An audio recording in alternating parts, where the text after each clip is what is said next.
Dans cet exercice, on a la recette d'un tiramisu. Donc on a 20 centilitres de café, 300 g de biscuits à la cuillère, 4 œufs, 50 g de sucre en poudre, 50 g de cacao et 400 g de mascarpone. Donc Thibaut il va en course et il trouve seulement un paquet de mascarpone de 500 g. Le problème est qu'il n'utilise jamais de mascarpone en cuisine et il va décider de tout mettre dans sa recette. Donc nos quantités de cacao, de sucre et de biscuits et de café, elles vont augmenter puisqu'on va passer de 400 g à 500 g de mascarpone.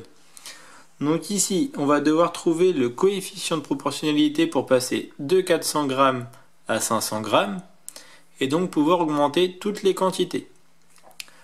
On l'a déjà vu, dans la proportionnalité, on ne va pas utiliser d'addition puisque si on fait 400 g plus 100, ce qui nous donnerait 500 g, mais si on prend l'exemple de nos œufs, nos 4 œufs, on ne va pas passer à 104 œufs pour une recette de 500 g de mascarpone. Ici, dans notre recette, nous avons de base 400 g de mascarpone. Et nous voulons arriver à 500 g. Donc comme tout à l'heure, on va chercher par quel nombre il faut multiplier 400 pour arriver à 500.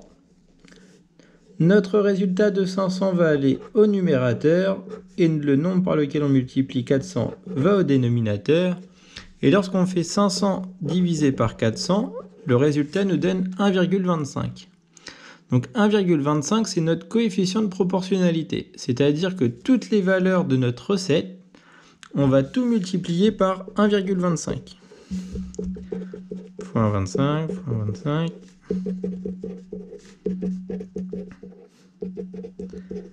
Et lorsqu'on va multiplier toutes nos valeurs par 1,25, nous obtenons 25 centilitres de café, 375 g de biscuits à la cuillère, 5 œufs, 62,5 g de sucre en poudre, 62,5 g de cacao et nos 500 g de mascarpone.